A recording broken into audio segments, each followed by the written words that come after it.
सम्माननीय सभामुख महोदय, बोल्नका लागि समय दिनुभएकोमा यहाँलाई धन्यवाद भन्न चाहन्छु।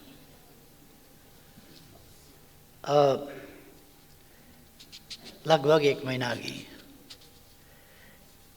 सरकार परिवर्तन भएको छ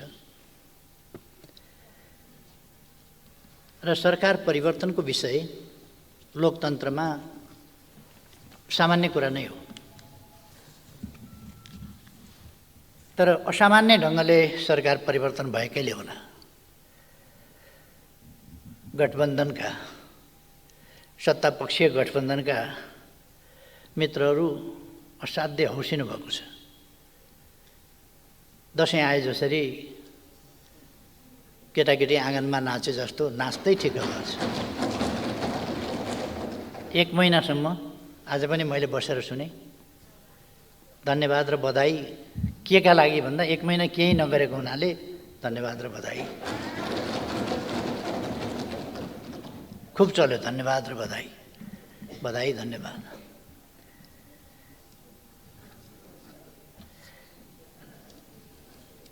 केही नगरेको भन्दाखेरि पनि केही गरेको पनि छ। म अलिकति पछि आउँला। सुकुम्बासी आयोग जस्ता, भूमिहीन आयोग जस्ता बन्द गरेर तिनीहरूको घाँटी सेर्ने काम भएकै छ, त्यता पछि आउँला।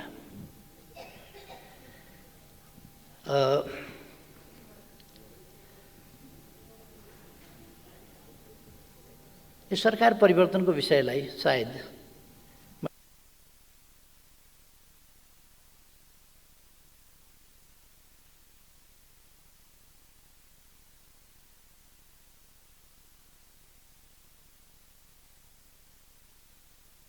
मैले अघि भने जस्तै असामान्य ढङ्गले यो परिवर्तन भएको हुनाले होला यसलाई विकृत क्रियाकलापहरू त्यसबाट सरकार परिवर्तन हुने स्थिति बन्यो। त्यसमा पनि म अलिकति पछि जाउँला।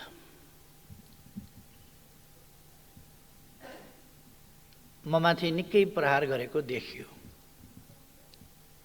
भइरहेको पनि छ। मलाई त्यसमा चिन्ता छैन। समृद्ध नेपाल, सुखी नेपालीको राष्ट्रिय आकांक्षा तोकेर र त्यस उद्देश्यलाई प्राप्त गर्न त्यस गन्तव्यतर्फको यात्रामा हिँडेको म। नेपाललाई समृद्ध बनाउने, नेपाली जनतालाई सुखी बनाउने उद्देश्य बोकेर हिँडेको मान्छेलाई यस्ता सानातिना गाली गलौजहरूले खासै फरक पर्दैन। म आफ्नो उद्देश्यमा केन्द्रित छु।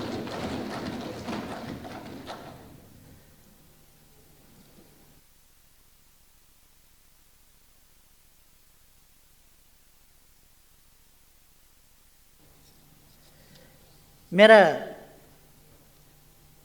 र मैले नेतृत्व गरेको पार्टीका नीति, कार्यक्रम, योजना र लक्ष्यहरू त्यसै अनुरूप तय गर्दै तदनुसारकै व्यवहार र प्रयास मेरो नेतृत्वको सरकारले गर्यो।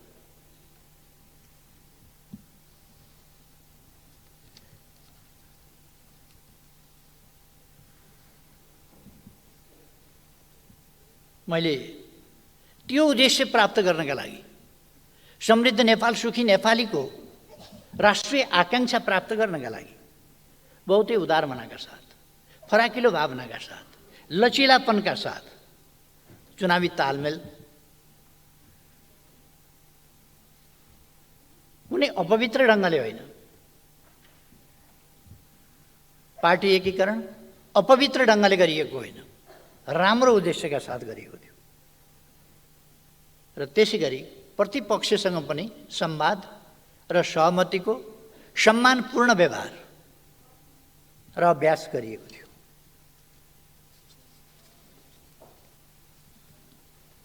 र त्यसका साथै सहकार्य गर्दै अगाडि बढ्ने नीति पनि लिएको थियो। सरकारको गन्तव्य स्पष्ट थियो, गन्तव्यमा पुग्ने बाटो स्पष्ट थियो र तिनको कार्यान्वयनमा दृढता र त्यो दृढताका साथै राज्य सञ्चालन गर्दा अपनाउनु पर्ने संयम र अनुशासनमा सरकारको नेतृत्व गरिरहेको म सधैँ सजग थिएँ र तदनुसार नै मैले व्यवहार गरेको थिएँ। संविधान बमोजिम राज्य सञ्चालन हुनुपर्छ र कानुनी राजको अवधारणाको दृढ अवलम्बन हुनुपर्छ।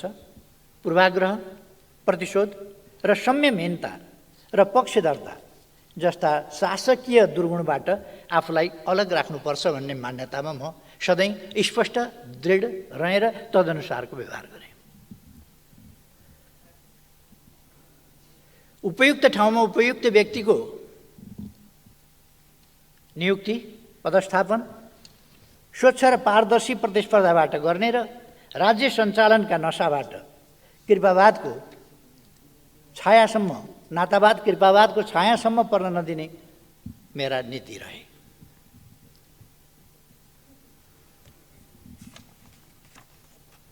मैले आफू मात्रै होइन, मसँग सहयात्रा गरिरहेका साथीहरूलाई पनि मैले ती नीतिहरूमा अडिग रहन र तिनलाई अवलम्बन गर्न जोड दिएँ। त्यसले कसैको लाभ र इच्छामा धक्का अवश्य पुर्यायो होला।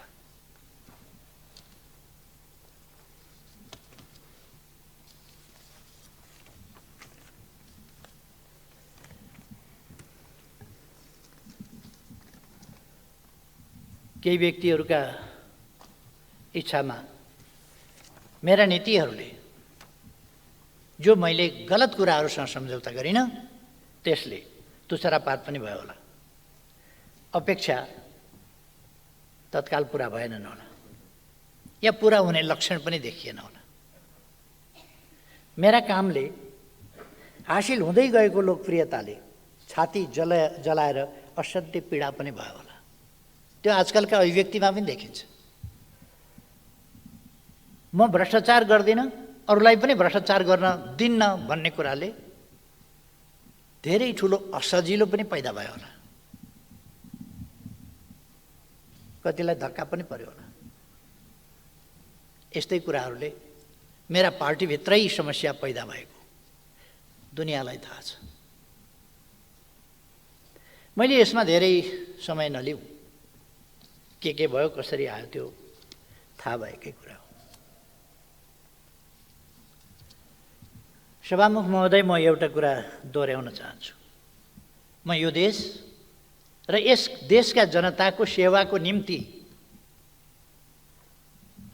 जन्मिएको जस्तो ठान्छु।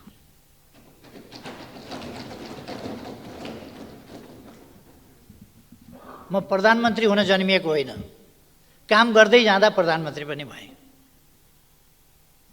प्रधानमन्त्री त म थिइनँ नि त। 64 वर्षको उमेरसम्म त प्रधानमन्त्री थिइनँ। भइयो। फेरि अर्कोपल्ट पनि जालझेल षड्यन्त्र टिकडम गठबन्धनको संस्कृति त्यसले हटाएको थियो। त्यति बेला मैले त्यस बेला भनेको थिएँ, म झ्यालबाट होइन, जस्केलाबाट होइन, छिणीबाट होइन, भेन्टिलेटरतिरबाट होइन, कि भेन्टिलेसनबाट होइन, म मूल ढोकाबाट, मूल बाटोबाट, मूल गेटबाट, मूल ढोकाबाट आउनेछु। फेरि पनि सुनिराख्नु भए हुन्छ। पहिले पनि मैले भनेको थिएँ, फेरि पनि सुनिराख्नु भएको भए हुन्छ। असाधारण जनमतका साथ फेरि पनि मूल बाटो, मूल गेट, मूल ढोकाबाट फेरि पनि प्रवेश गरेको छु।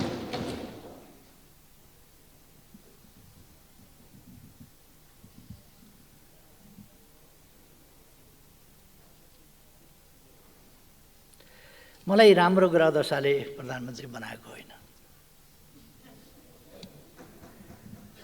मेरा काम हेरेर नेपाली जनताले मत दिएर प्रधानमन्त्री बनाएको। नेपाली जनताले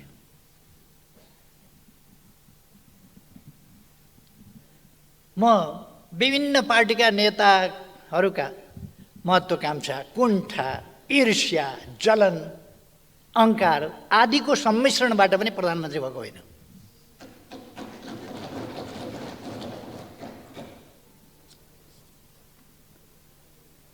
विभिन्न स्वार्थहरूको प्राप्तिका प्रयासहरूको सङ्ग्रह, गठजोडबाट पनि प्रधानमन्त्री भएको होइन।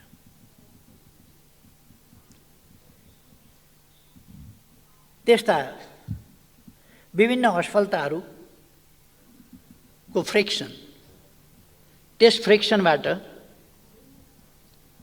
उछिटिएर मेरो भागमा प्रधानमन्त्री पनि आएको होइन।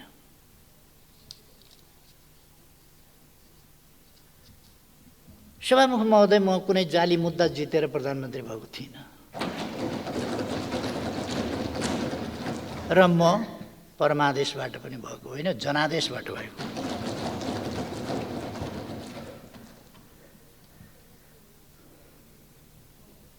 प्रधानमन्त्रीको पदमा विश्वास गर्छु, दाइजो, दान, दातव्य वा जजमानबाट, जजमानीबाट प्राप्त हुने चिज होइन।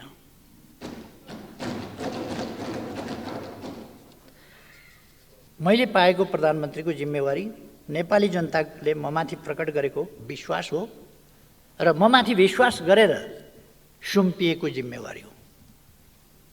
अपवित्र, अनुचित, असामयिक, असान्दर्भिक, अलोकतान्त्रिक, असंवैधानिक गठबन्धनबाट त्यो जिम्मेवारी खोसिया छ। राजनीतिमा कहिले कहिले यस्तो हुन्छ, हुँदो रहेछ। दुनियाँमा एउटा नजिर नयाँ कायम भएको छ, अदालतबाट प्रधानमन्त्री तोकिने, विश्वमा पहिलो रेकर्ड। होइन भने कसैले बताइदिनुहुन्छ, भए हुन्छ, अन्त पनि यस्तो रेकर्ड थियो। मेरो जानकारीमा अहिलेसम्म त्यस्तो रेकर्ड भएको थाहा छैन।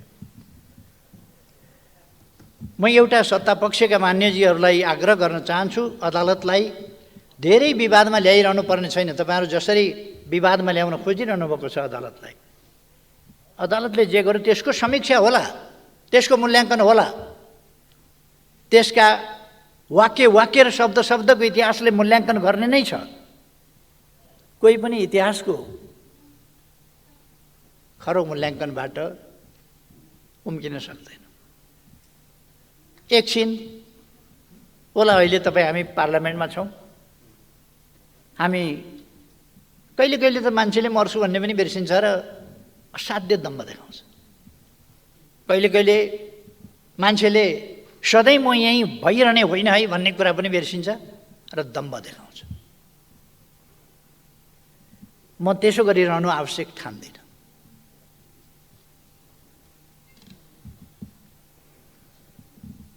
त्यसर्थ मलाई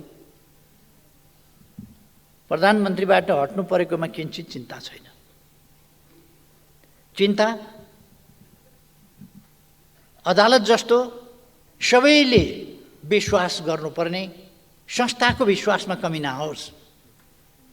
जनताले भरोसा गर्ने संस्थाहरू, राज्यका विभिन्न अङ्गहरूका बीचमा सन्तुलन र नियन्त्रणको स्थिति असन्तुलित नहोस्।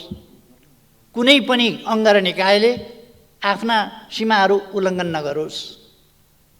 मेरो चिन्ता त्यसमा छ। मेरो चिन्ता लोकतन्त्रमाथि छ। लोकतान्त्रिक संस्थाका विभिन्न लोकतान्त्रिक प्रणालीका विभिन्न संस्थाहरू आफ्ना मर्यादा र ठाउँमा बसेर काम गरून्। मेरो चिन्ता त्यस कुरामा छ। मेरो चिन्ता शान्ति, सुशासन र विकासको बाटो समातिसकेको देश फेरि अब लोकतान्त्रिक संस्कृति होइन, गठबन्धनको संस्कृतितिर हामीले प्रतिस्पर्धात्मक लोकतान्त्रिक प्रणाली, प्रतिस्पर्धात्मक बहुदलीय राजनीतिक प्रणाली हामीले सङ्घर्ष गरेर ल्यायौँ। त्यो प्रणालीबाट, त्यो संस्कृतिबाट, त्यो लोकतान्त्रिक संस्कृतिबाट बद्दा अलोकतान्त्रिक स्वार्थहरूको गठबन्धनको संस्कृतितर्फ देश जान थाल्यो। यसले विकास ड्राइभ गर्न सक्दैन। विकासको अभियानलाई ड्राइभ गर्न त, त्यो ड्राइभ गर्नका लागि एउटा चिन्तनका साथ, एउटा दृष्टिकोणका साथ, एउटा गन्तव्य तोकेर उद्देश्यतर्फ हिँडेको, सुस्पष्ट मार्गचित्र भएको र त्यो मार्गचित्र अनुसार ती नीति र त्यो गन्तव्यहरूलाई पुष्टि गर्ने खालको काममा सँगै बिना छलकपट, बिना स्वार्थ ती राष्ट्रिय उद्देश्यमा केन्द्रित भएको सरकार चाहिन्छ। त्यस्तो भएन भने स्वार्थहरूको गठजोडबाट, गठबन्धनबाट, विभिन्न स्वार्थहरूका तानातानहरूका बीचबाट राष्ट्रको विकासको अपेक्षा मृगमरीचिका हुनेछ। त्यो सम्भव छैन।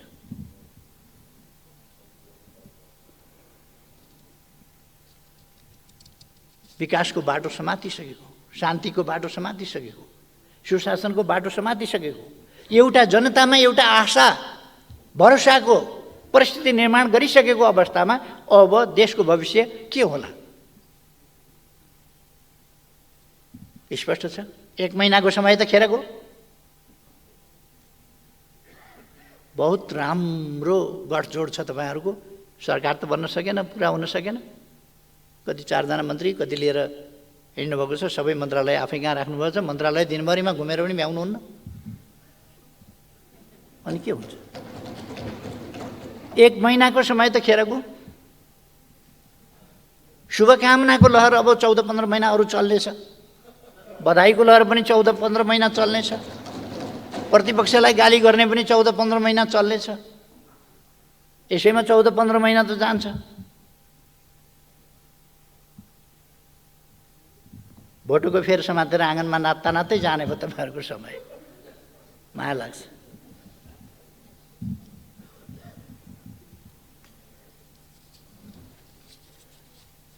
मलाई चिन्ता त्यो कुरामा हो। देशको विकासको यो प्रतिपक्षको सुन्नुभएको छ नि, यसलाई सुनेर सम्बोधन गर्नुहोस्, जवाफ दिनुहोस्। मेरो अहिलेको भनाइलाई असफल बनाइदिनुहोस्। विकासको तेज रफ्तारमा गति चलाउनुहोस्।